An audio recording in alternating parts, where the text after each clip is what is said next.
Welcome to West Fox. Today we're talking about some new information that was leaked, or I don't want to say leaked, brought out on Reddit, talking about the Rise of Skywalker and behind the scenes chaos, which we've already talked about before. Joining me today is Philip. Hello. So yesterday, out of nowhere, I saw this story about the JJ cut started trending, and I thought it was ironic because we talked about it about 2 days ago about yes, there's probably going to be a JJ cut or some kind of extended version, is my guess, from the movie. But the twist I didn't expect here is the kind of damage control cut that we're seeing here. I call this the damage control. And so my first instinct on it is this is stupid. There's been this people out there that want the Zack Snyder cut for the DC movies. There's always this the director's cut.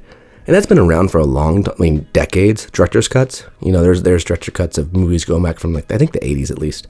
At least I know for sure the 90s, because I think there was a Blade Runner director's cut, and there's other things like that. So director's cut have been around for a long time. But the difference that these new director's cuts are talking about aren't we added a scene that the director really liked and shot.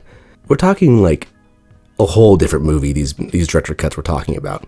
The Snyder cut for the alleged Snyder cut for Justice League is a different movie, and then this alleged JJ cut is a different movie as well. All of a sudden it started trending, and I was like, whatever. This is silly. What you can't have. My initial thoughts is this is silly because you can't have now this is the JJ source of canon. This is the Disney source of canon. This is the George Lucas source of canon. And then everyone's divided because everyone has the one they like more. And I think that's it's just a bad. I think this is a bad. People talk about in the media will say, don't give in to the fans. They're the Rise of Skywalker gave in to the fans. Oof, they cater to the fans. And I think that's BS. But I believe that in this case, I think that the studio's falling into a trap of releasing different versions of stuff is a mistake. I think it actually dilutes the material, and I think it actually does lead to a trend where they're is this the real movie? And actually, I think to a longer trend, I think this leads into a very, very, very dangerous space. And the space is essentially movie updates. The movie Cats recently came out, and they did a mid-release, not even mid-release, with how long this movie will last in theaters. 3D intro release. A 3-day updated release where they actually had the theaters re-download the video file with updated post effects that were some fixes and bugs in the movie, essentially. That's embarrassing. It kind of concerns me, this mentality. And specifically on Blockbuster, I don't think the more artsy films or kind of smaller ones will have the money behind it to do this. But I can see bigger studios being go see the alternate ending of this movie in theaters 3 weeks after the movie comes out to get people to come into it, especially with large fandom movies. Watch the secret extra special scene, and it's a whole different movie type thing. And I think that really dilutes it. It's a way to essentially a video game. Here's the microtransaction update for your movie. Come watch it again and spend another $20 at the theaters. I think, and here's the thing on the studio end, they nothing but win, because they're we just added an extra cut. Theaters sweet, we have people coming back to buy more candy. And what does it hurt? Only the consumer and, storytelling in general. I don't know, did you go through these leaks? Did you read the Reddit breakdown, Philip?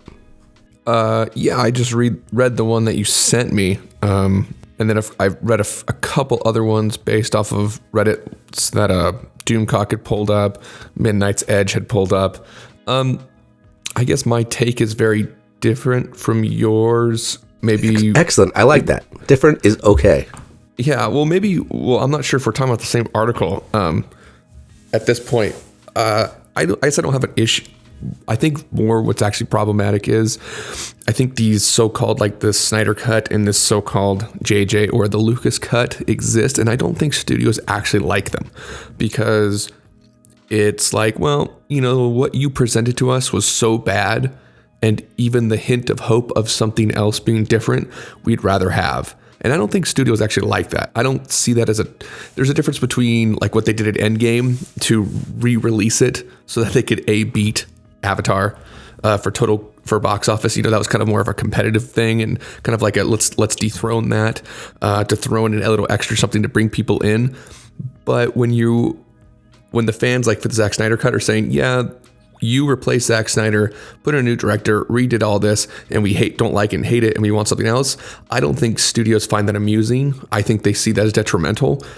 So I don't think that they would see that as, oh, we can launch 2 different movies, in my opinion. I think it would be way too expensive, way too costly in the long term. I think in this example, you're correct. I mean, in the sense when they start planning to do this, planning to do it, with the ability to be, hey, download this other version of a movie, distribution-wise, not in the sense where, like, we have a terribly planned project that's messed up. Though I guess technically they could if they're like, but from what we're seeing here, and this is where I guess the leaks for me, I see 2 parts in this. Like I said, the one I send you specifically, I see 2 levels to this. And I see a damage control level, and I see an actual, what I believe are legitimate things in it. Because I was going to dismiss it, but there's a lot of elements in it that I go, that confirms, or I don't want to say confirms because it's hard, you can't prove it, but it definitely ties into my theories about what's happening behind the scenes. I mean, we talked about it, you and me, about the chaos in behind the scenes of that studio. And there's no way that there's not giant chaos. And that's why I actually believe, even just reading through this and stuff, and I actually believe that's why Benioff and Weiss, now granted, those guys are burning bridges like crazy. They're not winning fans over with some of the stuff they've been saying. But at the same time, good. Let them burn. I definitely think that they saw the chaos over there and went, okay, we'll just take this deal over here, because they knew that, they might have fired, they might have left, it's hard to say, but I definitely could see them not fighting it at the end. Even if they were fired, I could see them going, we're just going to take this and walk away, because half of this is chaos, right? There's different opinions on the movie's ending, and there's studio meddling. I mean, that's half of this, right? Half of it's studio meddling, people coming in, different things. There's a lot of stuff that talks about like, oh, this was the rumored part that never happened because it was cut. Specifically, the rumors with like, oh, the older actor was going to be in that scene with the ending, which probably would have made it better. I don't know. It's still garbage. It still breaks canon. It doesn't fix the ending. This doesn't go, oh man, if only that had happened, this would be so much better. It's more like, oh, okay, at least it would have been maybe not as anticlimactic as you and me both felt that ending was. But it also leads a lot of credence to stuff where they're like, oh yeah, they brought all those other actors in. There's a huge rumor that Hayden Christensen was brought back for some filming. There was a lot of rumors that, and I don't know if it was even rumors, to be honest. I think it was almost pretty much confirmed at the time that Doctor Who actor Matt Smith was playing a young Palpatine. And actually, if you think about it, that wouldn't be too weird if the whole healing thing had been pushed farther. You could totally see him being like, oh, I'm now a young, healthy Palpatine in his peak. Which, actually, from what I understand, the Matt Smith character actually wasn't playing a young Palpatine, but an extended universe bad guy character. Was actually what he was supposedly originally going to be, the son of someone. I'm not an extended universe guy, but that's what from what I understand from people like RK Outpost and stuff like that. Was originally he was supposed to be playing this extended universe character that they ended up scrapping. Supposedly Disney did, because they were worried that people weren't going to know who the character was. Now, again, that's all well, alleged. That's an interesting thing right there is, see, that's the concern. Oh, people don't know who the character is. You're probably right. Again, that it's that but whole... it doesn't matter. Right? Well, the question, too, is, well, you introduced two new characters in this movie that we don't know who they were, so what's it matter? Like, yeah, we don't know who Snoke is. We didn't know who Kylo Ren was. We didn't know who any of these characters were. That's called a movie. That's what you do. Well, I mean, even the last movie, I'm talking about the last movie, you literally had new characters introduced that were like, hello, here's a new character, yay, with no really experience on it. But there's some things that I think they're true in this thing, and I think there's things that, because I've known of JJ for a long time in the sense of like, because he works with a guy that I highly respect, that does Video Copilot. He does a lot of tutorial stuff. And so he was hired by JJ back in the day to do stuff for Fringe, the TV show Fringe. And from what I know, and even in the first movie, the first Star Wars movie, he worked on some of the visual effects for him too. And I've never heard anything negative about JJ on a personal level. And I think that is true. Like, so I think some of this, like, you know, even when the actors have talked about stuff, I've never seen them talk negatively about J.J. Abrams. So I think that's where the damage control side is coming in, is going, hey, I don't want my, like, personality tarnished because you guys have a movie that you're not happy with through the process. And again, that's kind of like goes what we talked about, which is, of course, this movie was meddled with. Like, there's no surprise there. You can't have such a mess of a movie and a franchise and then be like, oh yeah, no one had opinions and stuff that were changing. I mean, you can see the chaos behind the scenes, and all this really does to me is shows that also that, like, here's examples, and Philip, I was talking about, of like things that I'm like, oh, well, that makes sense, right? Here's one of the posts, I'll read it, this one specifically. The cut JJ eventually and hesitantly agreed on in early December was 2 hours and 37 minutes long. It wasn't the cut we saw in theaters, which was approved, which was 2 hours and 21 or 22 minutes long. I thought mine said 21, but whatever, that's what the thing says. And then has a little more continue. That, to me, again, we talked about this. I thought the movie was short, considering it's supposed to be an in-movie, and that explains it. I think they were just cutting pieces out. I think they were so worried about, you know, and here it talks again about, like, not trying to offend fans or not to be controversial. I think there was a lot of things that were brought in there that they were afraid to keep, and so they just cut it out. And so they kept cutting, and what you're left with is a movie that, like we said, had a lot of filler and nothing much else. I think you and I both agree that we both thought the movie was like a Cobb salad, just chopped up and sorted and assembled back together. And it wasn't like they mixed the salad together and put it together. You and I agreed. And actually, it's funny. We were both right. We said, one of the parts of this, supposedly the movie was going to be like 3 hours and 10 minutes or something like that. And you and I had both commented that it felt like there's like an hour's worth of footage. Mm-hmm. Yeah, it's been left on the floor. And that was my theory, was that there's going to be an extended cut at some point. And like I said, not an alternate cut, but an extended cut. The alternate cut is new. Right. And see, here's part of my problem. There was another Reddit leak, and this was talked on by Doomcock and Midnight's Edge, and I read through the post that was talking as if JJ was very, very involved with George Lucas in the final script of this final movie, and that it was going to be this wonderful, amazing thing, and that Disney got in the way, and they're like, no, we don't want this version that you and Lucas have put together, and so now we're doing this version instead. My problem with a lot of what's been going around is that, if, as I'd commented in a previous video, if I was WB and I saw the trash that JJ was producing, I would be having second thoughts about our agreement with him. And it's amusing that then, lo and behold, over this last week and a half after The Rise of Skywalker has come out, there seems to be a lot of not damage control for Star Wars itself, but specifically for J.J. Abrams. And I was rolling my eyes because I'm thinking, you know what, guys? He has a lot of power. Bad Reboot and the other hidden... Bad Robot. I know. Okay, that's hilarious. Okay, I get it now. Yeah, you like that? It's not mine, but it's funny. Bad Reboot. I think Nerdrotica is the one who started that one, and then the secondary company that kind of spun off from Bad Robot, which is Hidden Something. They are involved in the grand majority of projects that are going out for genre, and specifically science fiction and fantasy.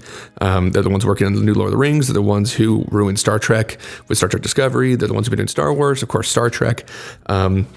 These are the people who are involved in these franchises who have made complete messes of it. And what I see here is if I was I'm thinking to myself, okay, I'm JJ.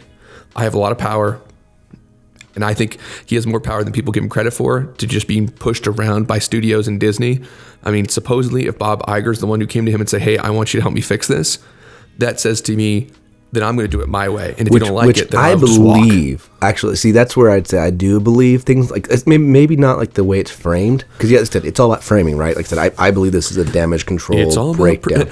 It depends on how you, from a certain point of view. Well, yeah. But I consider it more in like how you frame it in the sense of like Bob Iger. I believe that because he's the one that after the whole fiasco of The Last Jedi came out and was like, oh no, we made too many movies. And then he's like, it was my fault.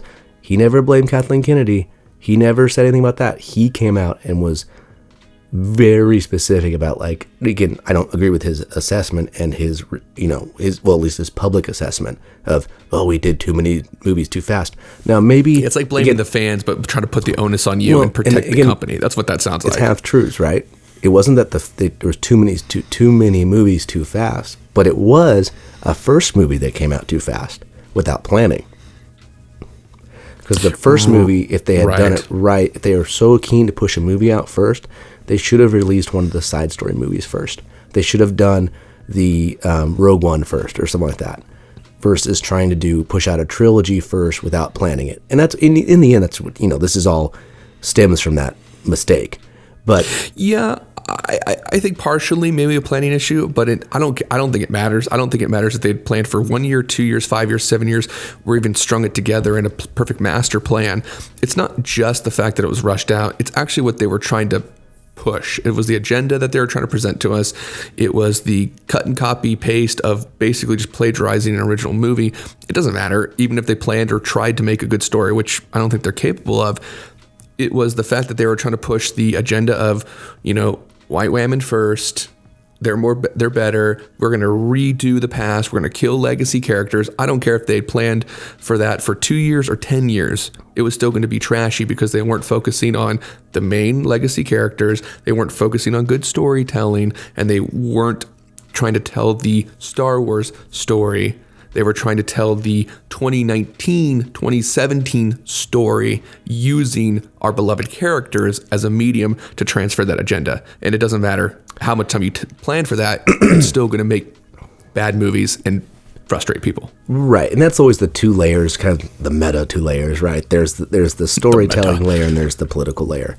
And in this level, I said on that part, I definitely agree. On this part, this isn't so much about the political. Well, I mean, there's, I guess, at some level always about it. Well, that's what I was going to, if I may interrupt. Yeah. I guess you could say the meta to some of these Reddit things.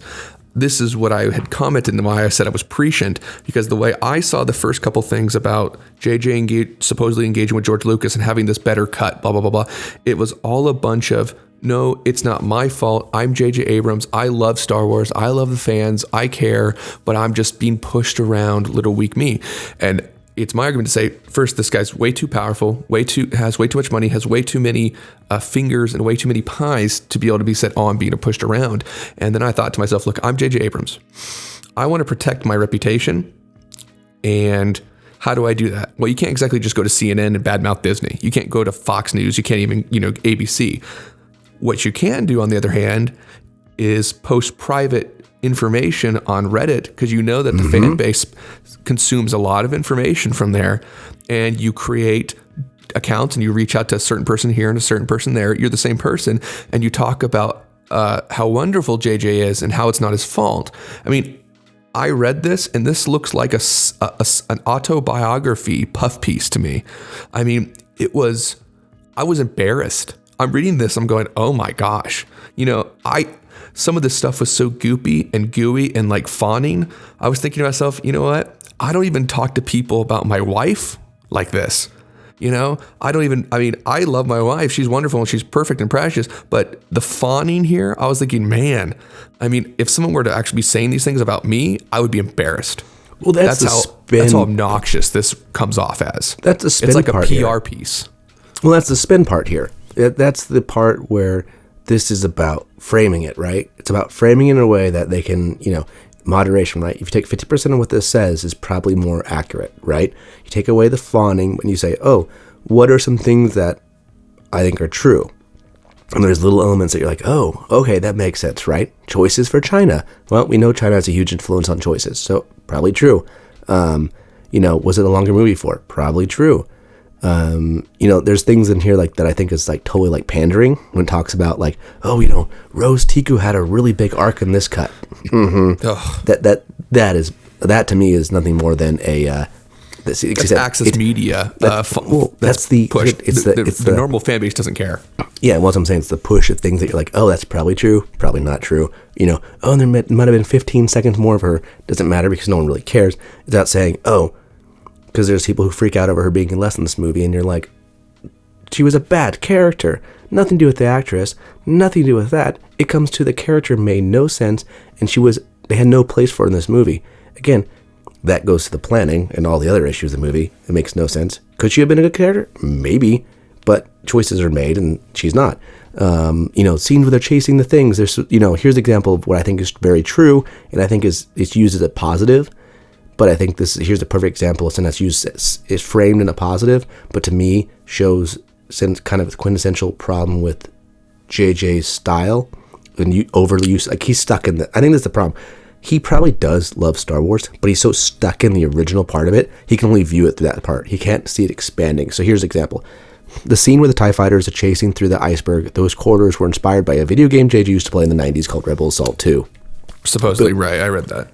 And so that to me, no, but it's always about that. Nostalgia. Oh, I played this thing back in the day.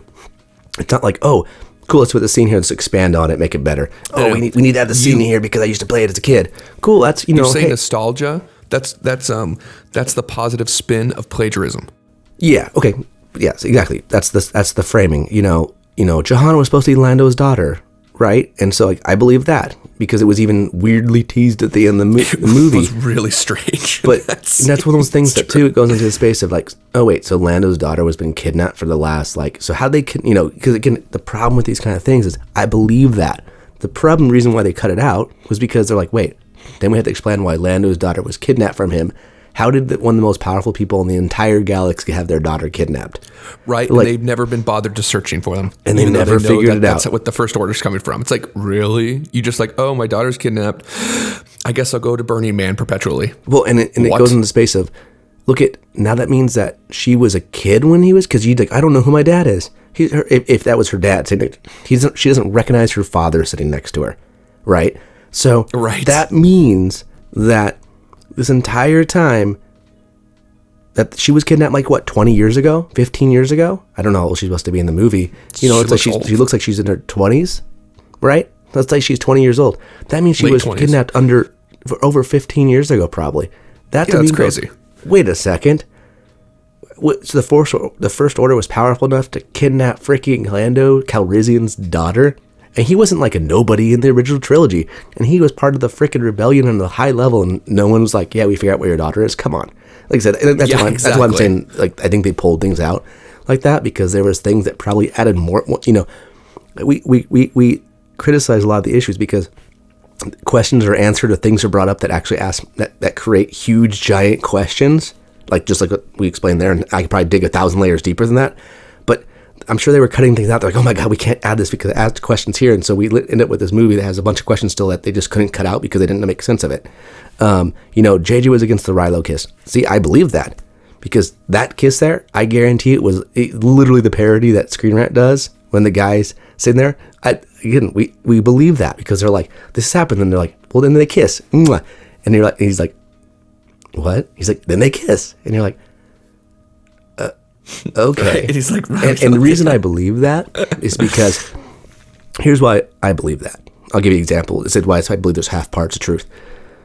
Back in early this year, we're in 2020 now. So back in early 2019, a whole decade ago, there was interviews with Daisy Ridley talking about the people, because like I said, the Rilo community is very aggressive.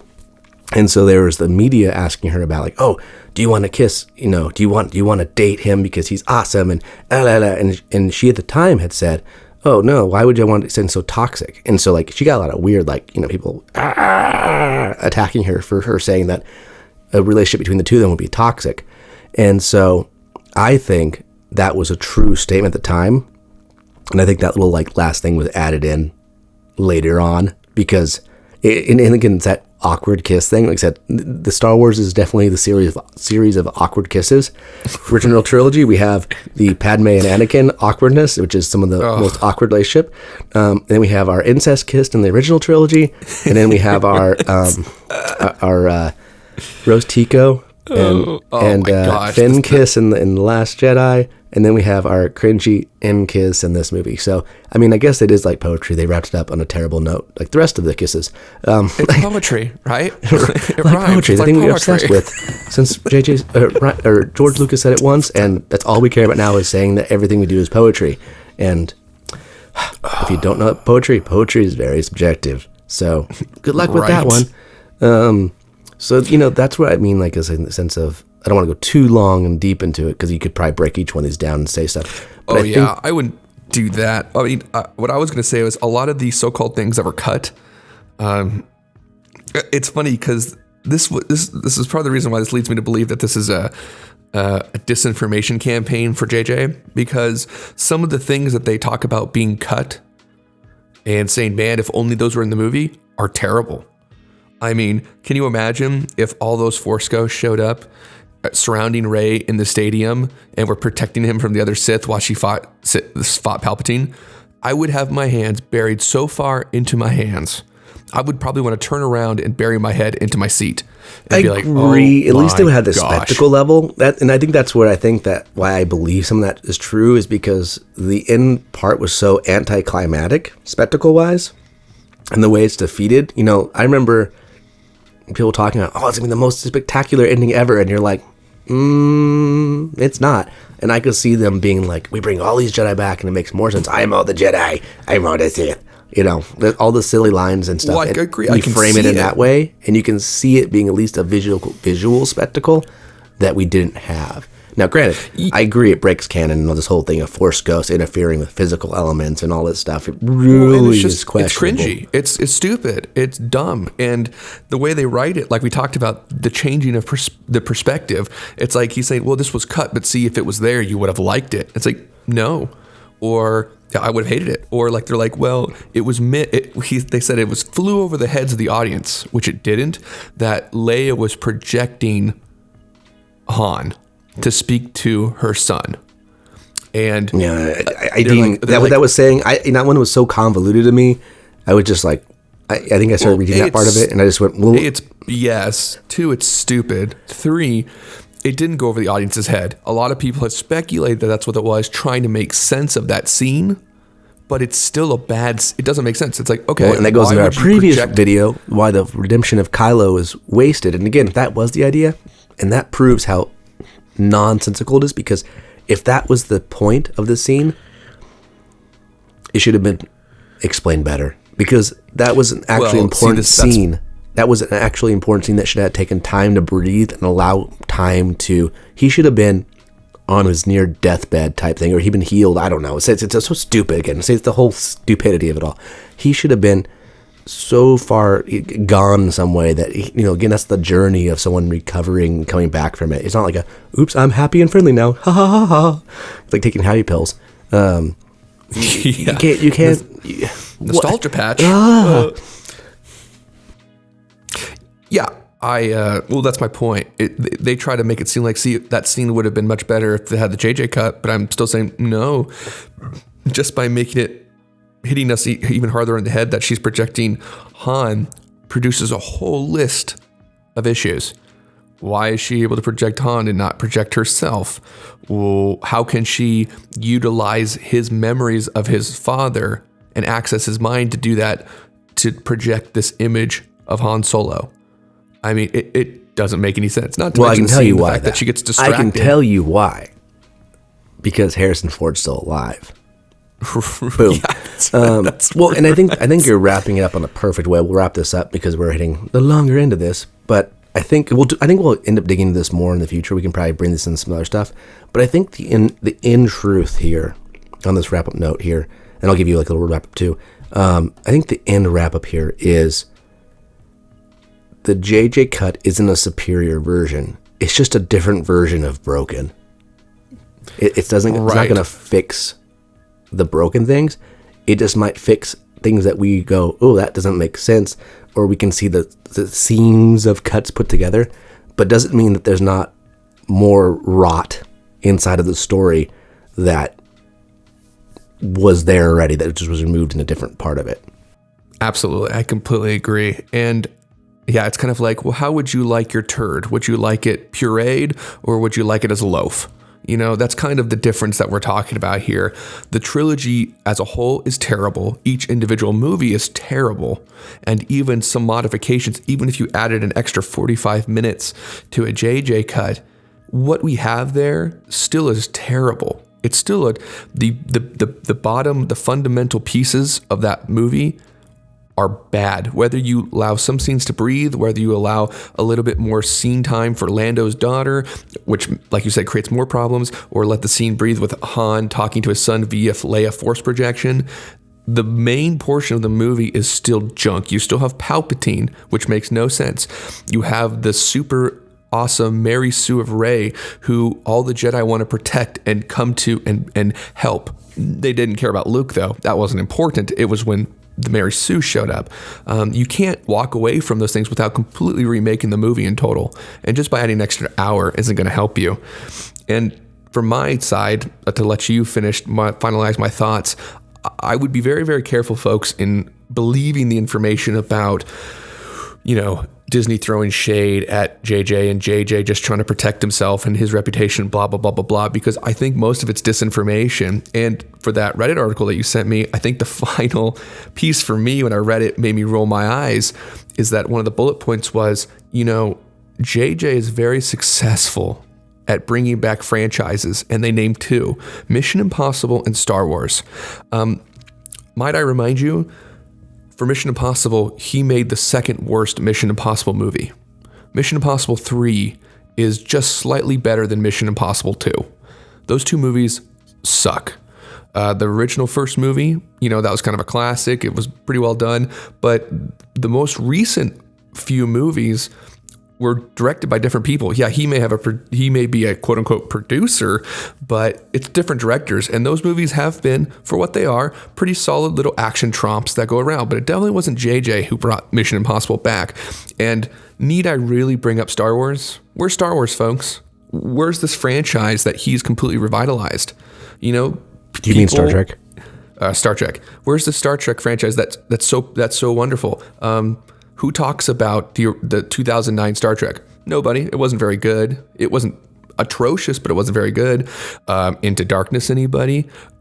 Star Trek Beyond? Aren't we all surprised and kind of curious as to why they can't get a Star Trek 4 running? Because nobody wants to see it. Nobody wants to watch it. It's dead. Star Trek Discovery, dead. Star Trek Picard is going to be trash. And those are all people who are in connection with Bad Robot. He destroyed those franchises, and now he's come here and he destroyed The Force Awakens. He destroyed the opportunity to have all the cast members together, have all these people together. And if he really cared about Star Wars like he says he does, he would have pushed back against the studios and said, well, if you don't want me, fine, but I'm not going to make a crappy movie because it's my reputation on the line. No, that's not what happens. That's not what he did. And the same thing for The Rise of Skywalker. It's just he got caught this time. He probably didn't want to be doing the movie in the first place, but since he did, he got caught. And he realizes that, this movie actually may put me in a sore spot where I was able to avoid it with The Force Awakens. And now the disinformation campaign's coming out because it's a lot easier for him to protect himself and say, no, it's the big, bad, scary Disney Corporation than it is me, the personal individual. Because that's partly true. It's easy to spin a truth. Well, yeah, you can agree, but no, I think the relationship between Disney and JJ are let's be honest, are almost on par. The guy's powerful. He has he's got a lot of fingers and a lot of pies out there. He's got two large studios that are running the majority of science fiction, fantasy, and all these genre franchises. He's got more power, and to pretend that JJ is punching up or being punched down at by Disney isn't true. They're at a peer level of power within Hollywood. And I think to surmise otherwise, you make a massive error, and that's where I'll leave that. Yeah, it's just the game. I think that's a great. It's in the end, it's all a giant game, and people are unwittingly playing into it quite nicely for them. Yes. I think that's where we'll wrap this one up for today. Thank you, everyone, for joining us. Thank you, Philip, for joining us on this today. My pleasure. I hope everyone has a pleasant day so far, and we will talk to you next time.